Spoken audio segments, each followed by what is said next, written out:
Fala, gurizada, para você que acompanha o Jornal Bom Dia, que satisfação poder estar na tua companhia. Dia de estreia, nessa quarta-feira, marcada por decisão da Libertadores, decisão que acontece agora, inclusive, na Liga dos Campeões, e também de estreia do nosso programa, Virando o Jogo, aqui no Jornal Bom Dia. Espero que seja uma caminhada que comece agora e que seja um companheiro de todos vocês apaixonados por futsal, por futebol e por qualquer esporte.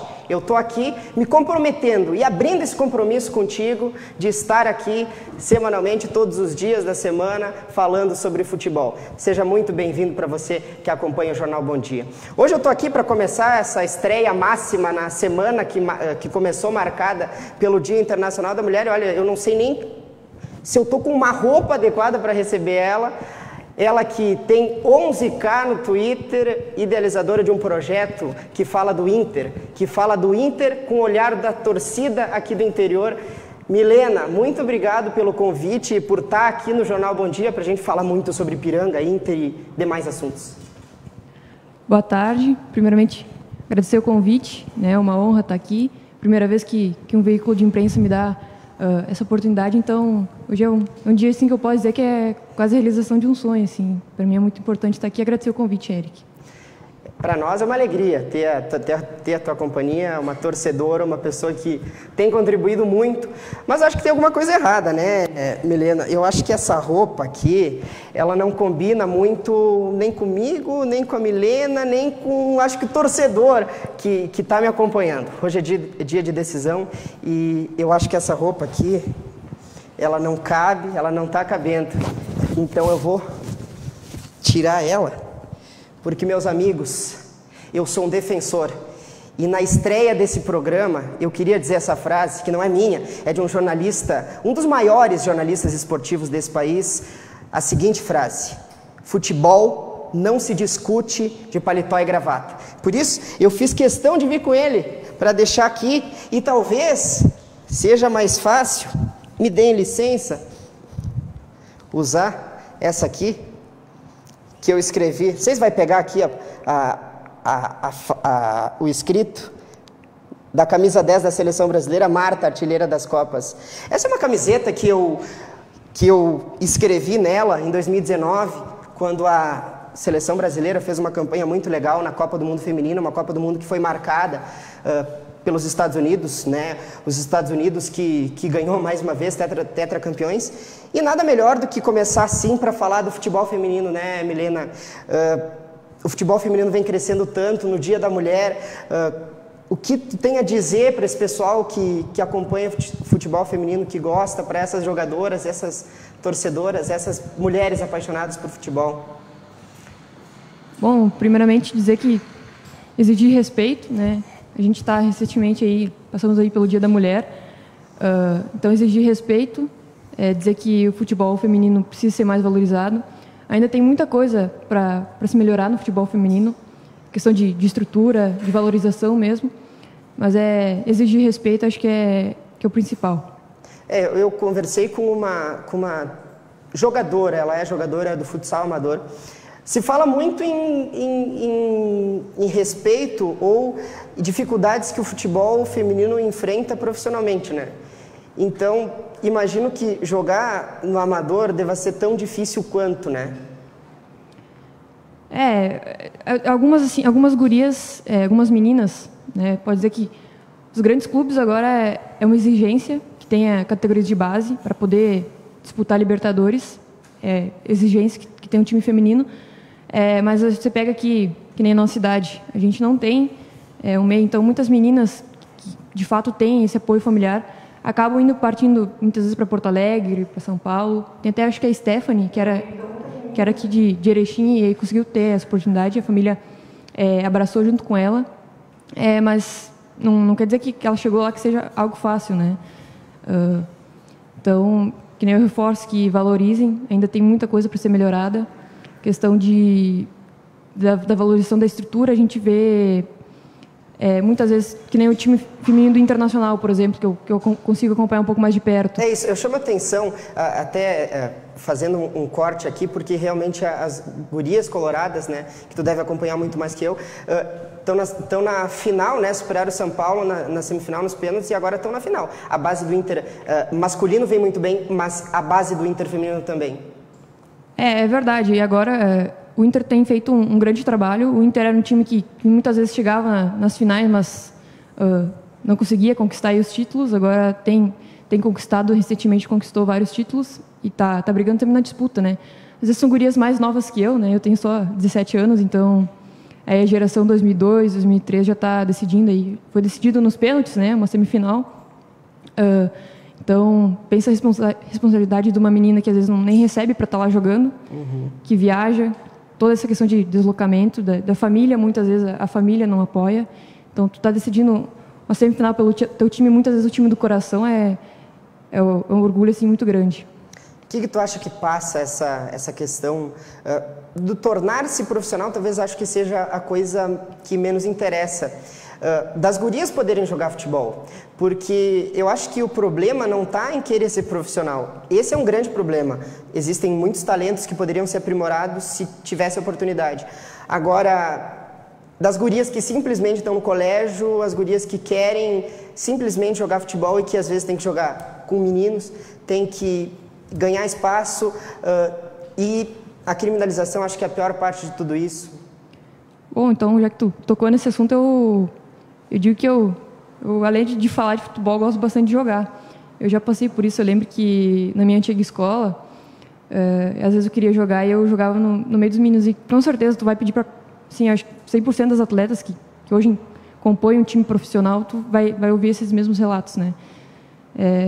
Mas o legal é que seria interessante que não só as escolas, mas tivesse um apoio assim da sociedade para que conseguisse realizar a abertura de um novo time ou de uma nova base, de uma nova categoria, especialmente para as mulheres, meninas, né? Mas é uma situação bem complicada. Mas tu acha que está caminhando para algum lugar? Ou tá, claro que eu acho que deva estar a passos curtos, pensar em um país que nós já tivemos a proibição do futebol para mulheres. É uma coisa quase que incabível num país que é considerado o país do futebol, mas então é o país do futebol só para homens, porque um país que foi até um período muito recente proibido para mulheres, mas está caminhando. Eu digo o futebol não só aqui no Brasil, mas mundialmente. Tu acha que está caminhando para algum caminho ou a gente está parado no mesmo lugar? Com certeza está caminhando, né? Mundialmente, se pega em outros países, né?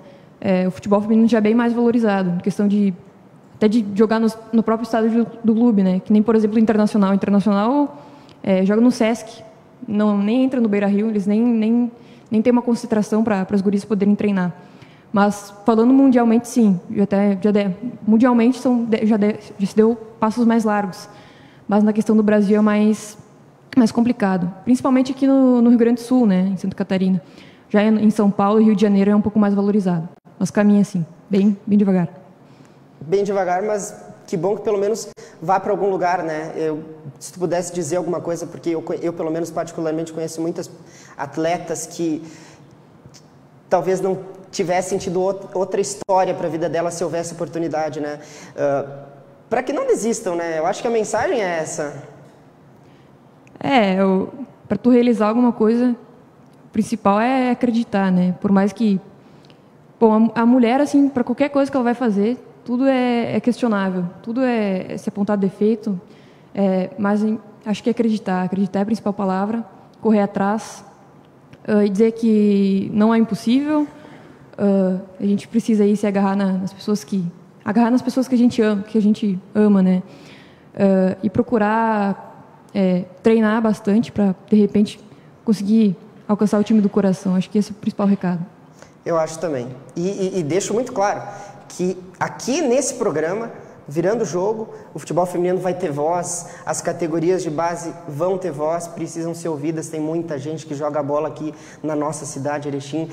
Eu acho que dá para dizer que é um lugar onde prospera jovens talentos no futebol masculino, no futsal, no futebol feminino, no futsal feminino também. Mas já que falamos de base feminina, vamos falar sobre a base do Inter, porque que dificuldade ou que grande oportunidade. Alguns diriam que é difícil e outros dariam graças por ter uma oportunidade no time principal do Inter, que jogou essas primeiras rodadas aí com a base. O que tu achou, Milena? Colorada, o que tu achou desse time do Inter? Convenceu ou o empate contra o São Luís já deu uma mensagem de que os titulares precisam voltar? Ou tu acha que tem que ter a presença de pelo menos alguns atletas da base?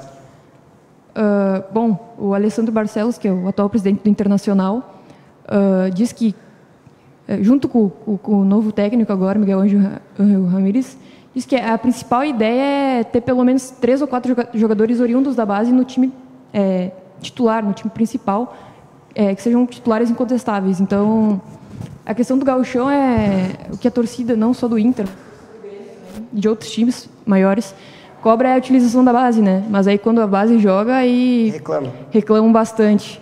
Mas faz parte do processo de formação, né?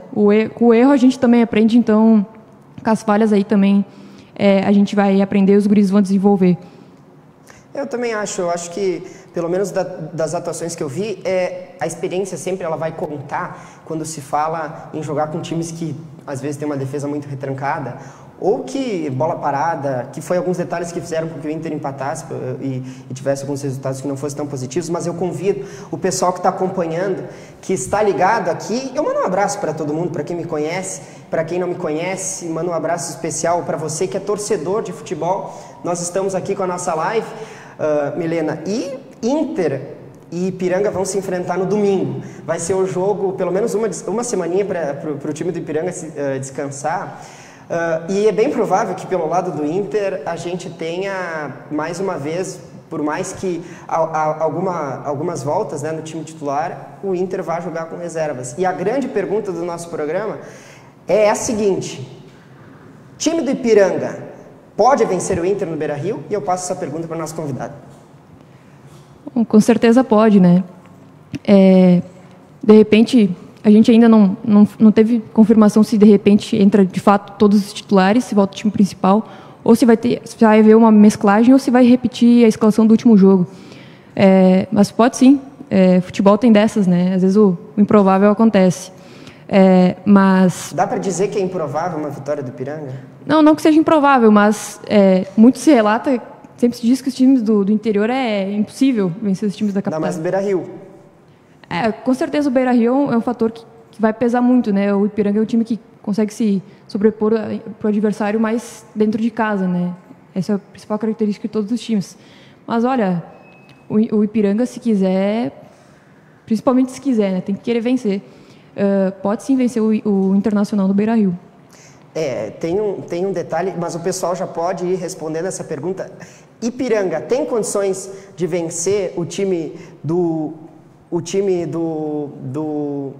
Inter no Beira-Rio? Essa que é a grande pergunta. Eu, na minha opinião, tenho totais condições. Talvez eu acho, Milena, não sei se tu concorda comigo, que o Ipiranga, se tem um jogo, uma partida em que o Ipiranga tem condições de vencer o Inter, é nesse jogo de domingo. Não só por esse período de descanso que os jogadores do Ipiranga vão ter, e pelo que vem apresentando o Ipiranga. Eu queria até saber a tua opinião, e o pessoal que está acompanhando também, para que falem sobre essa campanha do Ipiranga. São 3 jogos, mas que dão a impressão, pelo menos para quem torce para o Ipiranga e que acompanha esse time, de que o Ipiranga vem jogando um futebol assim absurdo, e não só na questão do ataque, que é um ataque que fez muitos gols para 3 jogos, né? Mas o Ipiranga convence em campo, o Ipiranga está jogando muito bem, e eu queria saber a tua opinião sobre esses 3 primeiros jogos, e se é muito cedo agora para dizer, ou pelo menos pensar em o Ipiranga ser campeão no interior. Bom, o que aconteceu até agora, há indícios de que pode sim acontecer, mas como tu bem disse, Eric, o Ipiranga tem totais chances de vencer o Internacional no Beira-Rio, se aproveitando muito dessa inexperiência que vai ter esse time aí, guris com 19, 20 anos, então o Ipiranga pode estar vencendo nisso, mas o Ipiranga também, apesar de ter um bom ataque, de repente a defesa tem um pouco vacilado também, né? Então por mais que o ataque do Inter também seja um pouco inexperiente nesse sentido, a segunda bola, de repente, sobra para o atacante do Internacional e, de repente, sai um empate ou uma derrota ou uma vitória, a gente não sabe aí, né? Essa é uma frase boa. Eu deixo essa frase para depois de um recado importantíssimo que eu tenho para dar para você que está aí do outro lado, da Solar Imóveis. Você que está pensando em comprar, vender ou alugar um imóvel, a Solar Imóveis é a melhor opção para quem quer uma casa maior, um apartamento com mais espaço, o local ideal para sua loja ou indústria. Visite a Solar Imóveis no centro de Erechim, na 7 de setembro, pertinho ali da Caixa Econômica, ou acesse o site solarimóveis.com.br, onde você acompanha as melhores ofertas, compra, venda e locação de imóveis. É na Solar Imóveis. A Milena agora há pouco falou uma frase que eu gostei. A segunda bola. Times que normalmente atacam muito, não que isso seja a regra, mas times que normalmente atacam muito, às vezes tem algumas fragilidades defensivas, talvez não na defesa propriamente dita, na linha de 4, mas às vezes o volante que sai muito, ou a segunda bola que tu falou, tu acha que isso é um problema para o Ipiranga, ou é uma questão de adaptação? Porque o Reinaldo acho que faz esse papel, cumpre esse papel muito bem como um volante que não é... Eu acho que dá para dizer que ele é um volante que tem até uma característica um pouco criativa, mas realmente os volantes do Ipiranga estão com alguma dificuldade para ficar com essa segunda bola. Eu acho que o problema não está na defesa do Ipiranga, eu acho que está nessa volta do meio campo para conseguir recompor a defesa na segunda bola. Respondendo a pergunta, não acho que seja um problema pensando a curto prazo, porque o molde e a jogabilidade do Gauchão é um pouco diferente da Copa do Brasil, do Brasileirão, por exemplo. Então, de repente, o Ipiranga, por ter um ataque muito efetivo, talvez consiga vencer sem grandes preocupações. Mas pensando a curto e médio a médio e a longo prazo pode ser um problema, sim. De repente, como tu disse bem, talvez não o setor defensivo, talvez mais na margem inicial ali do meio campo, onde costumam criar-se as jogadas. Pensando nisso, assim, tu acha que...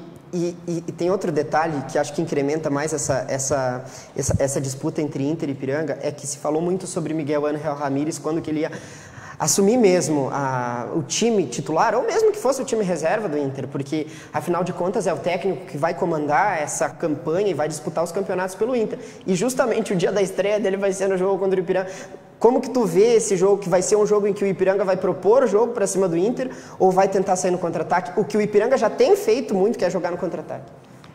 Eu acho que tende a ser um dos jogos mais equilibrados, assim, ao meu ver.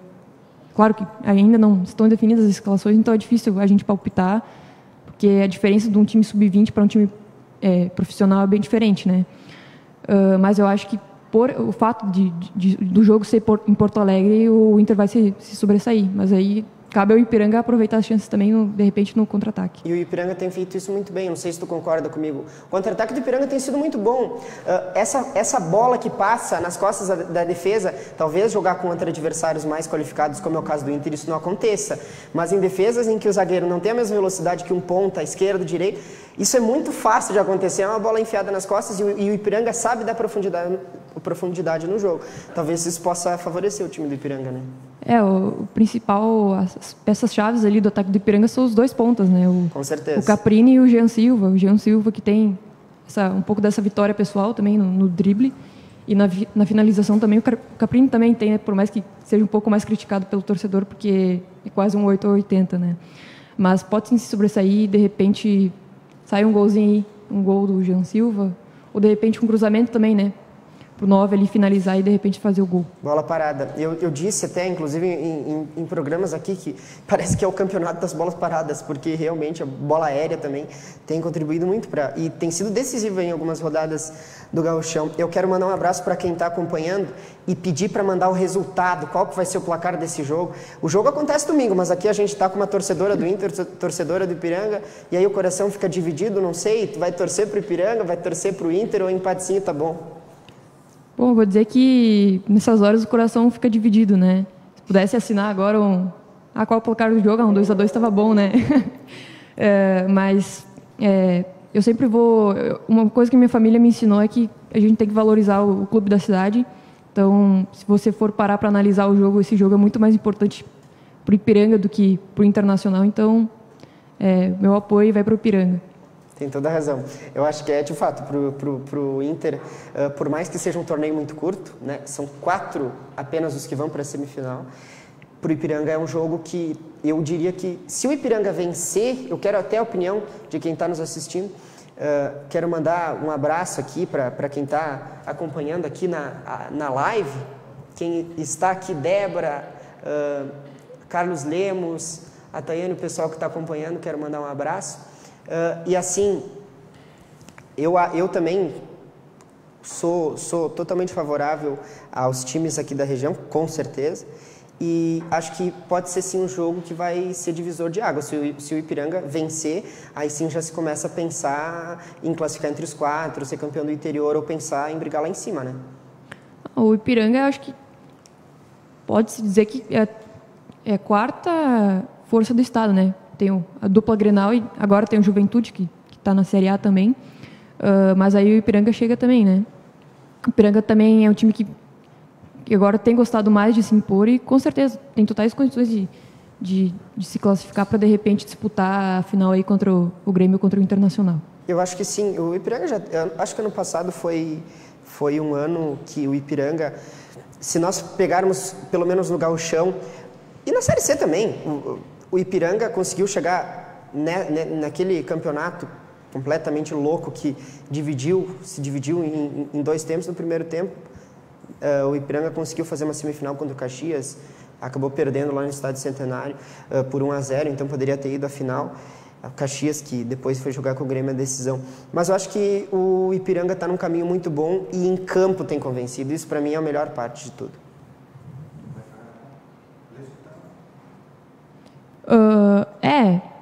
O que eu vou dizer assim? Eu acredito sim que o Ipiranga possa disputar, de repente jogando contra o Internacional, contra o Grêmio. Acho que tende a ser isso. Eu também acho. Vamos ver o comentário, vamos ver o que o pessoal aqui está falando na live. Eu quero mandar um abraço aqui para o Thales Gardas, diz pé no chão e humildade que o resultado vem. A torcida do Ipiranga, mas eu tenho certeza que a torcida do Ipiranga está muito humilde, né, Milena? Com certeza. Aqui o Décio está mandando avante canário. É o meu irmão. Teu irmão, manda um abraço para ele. Beijão, Júnior. Ele que me incentivou a torcer pro Ipiranga. Paulo tá no caminho certo, ele, então. Ipiranga sempre. Eu sou o torcedor do time da minha cidade. Boa. Esse aí deve ser torcedor, esse Paulo, eu não sei. Me diga aí, Paulo, se tu é torcedor do Inter ou do Ipiranga, mas eu imagino que uma boa parte da torcida do Inter vai apoiar o Canarinho, mesmo que o jogo seja em Porto Alegre. Quem sabe um empate, um resultado positivo, para mim, seria um empate sim, seria um resultado positivo, até porque o Ipiranga está invicto na competição, né, Milena? Perdeu ainda. Não perdeu. Pensando nisso, o Ipiranga vem mais preparado, né, para esse jogo agora. Estou muito bem antes da questão dos campeonatos da temporada que recentemente acabou, de 2020. O principal erro do Ipiranga foi, de repente, no gauchão do ano passado, não ter conseguido manter essa regularidade, né? Foi por isso que, de repente, não chegou. Na hora de ser decisivo, pecou muito. Então, vamos tentar falhar menos essa temporada para a gente conseguir ir mais adiante. De repente, pensar até num título. Quem sabe? Mas eu acho que o Ipiranga tem falhado muito, ainda não perdeu, e mesmo naquela partida contra o Novo Hamburgo aqui, que eu achei até que ia terminar com um resultado negativo, por mais que o Ipiranga tenha criado muito, chegou uma hora que o placar estava 2-1, né? Quer dizer, o 3-2, e depois o gol de falta para salvar o Ipiranga. Não perder já é uma grande coisa, na minha opinião. É verdade. O importante é manter essa regularidade. O time que tende a ser regular é o time que tende a estar na final também, né? Então, o importante é estar sempre pontuando. Claro que não é legal empatar, né? Mas somando um ponto, de ponto em ponto, vai chegando a ponta. Com certeza, mas o Ipiranga joga no domingo e nós vamos conversar muito ainda. Vamos ter muito tempo ainda para falar sobre esse jogo. Inter e Ipiranga, um jogo que, para nós, torcedores aqui de Erechim, vamos estar esperando, ansiosos por essa decisão, porque o Grêmio joga hoje, 21h30, lá na Arena Grêmio, em Porto Alegre. O Grêmio recebe o Ayacucho. Jogo esse que é decisivo, primeira fase, primeiro confronto, segunda fase da Libertadores, primeiro confronto que o Grêmio vai jogar já mata-mata. É o primeiro jogo, é o jogo de ida, que vai ser em Porto Alegre. O que tu me diz desse jogo aí, Milena? O Grêmio está preparado para a Libertadores? Essa é a pergunta que eu lanço. O Grêmio está preparado para a Libertadores? Milena? Bom, ia largar uma corneta, mas eu, falando francamente, sim, eu me preocupo, quer dizer, não me preocupo, né, mas analisando assim, eu acho que o grande... Preocupada não tô. Não tô preocupada. Eu acho que o grande fator é, de repente, a questão psicológica, né, o Grêmio acabou de perder o final da Copa do Brasil, uma dor que eu já senti recentemente também, então é complicado, mas com certeza o elenco do Grêmio também tem uma qualidade para poder se sobressair, até porque o time que ele vai enfrentar não é um time que costuma jogar Libertadores, né? Então pode sim se sobressair o Grêmio. É um time que, se comparar, né, o Grêmio é um time que tem história nessa competição. Ontem nós tivemos a informação, uma entrevista coletiva com o presidente do Grêmio, Romildo Bolzan, e ele disse que pelo menos 5 nomes incontestáveis estão vindo para o Grêmio. Um deles, claro, que é goleiro, e hoje nós não teremos, então, nem Paulo Vitor, por conta de uma questão da escolha do treinador, por conta, lógico, das críticas. Paulo Vitor não tem culhão para jogar como titular do Grêmio, e não terá nem Paulo Vitor, nem PP, e também nem o Jean-Pierre, outra escolha do treinador. O que tu me diz desse time do Grêmio? Precisa passar por uma reformulação, trazer jogadores? Isso é indiscutível, jogadores precisam chegar no Grêmio, mas com o que tem em mãos o Renato agora, dá para pensar em iniciar a temporada assim? Eu acho que, pensando em curto prazo, também eu acho que o grupo do Grêmio é suficiente para agora, né? Depois que começar, de fato, o Brasileirão, que é uma outra competição que o Grêmio não tem conquistado, assim como o Internacional, é mais difícil. É mais difícil manter... Até porque o calendário é curto, né? Então tem que ter essa rotatividade. Mas também acho que o Grêmio precisa se reforçar.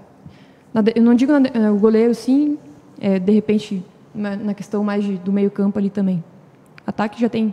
Normalmente são todos oriundos da base, né?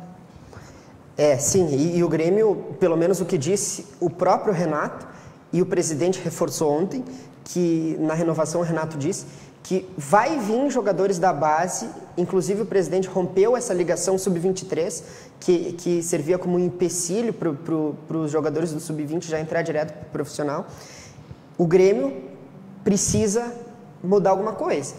O Grêmio precisa trazer novos jogadores, porque senão, eu não sei, tu acha que é surpresa uma eliminação do Grêmio, fase de pré-Libertadores, ou não foge de nenhuma surpresa?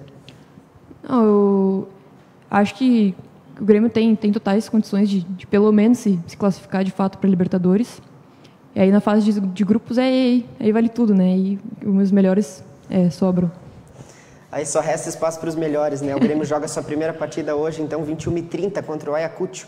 E o próximo jogo, então, o jogo que vai acontecer lá na casa do Ayacucho, vamos ver. Espero que tenha um resultado positivo do time do Grêmio, porque olha, a coisa não tá muito boa lá pro lado do tricolor gremista. Milena, eu agradeço muito pela tua participação aqui conosco hoje e sucesso para ti. Muito obrigada, agradecer de novo o convite, aproveitar para mandar um abraço e um beijo pro meu irmão que estava assistindo e minha mãe que vai assistir em breve também. Eu mando um abraço também para minha família. Se tiver alguém que me conhece aí assistindo também, eu mando um abraço para quem não me conhece. Outro, ainda mais apertado. Nós nos encontramos amanhã às 17h também. Um abraço, até a próxima.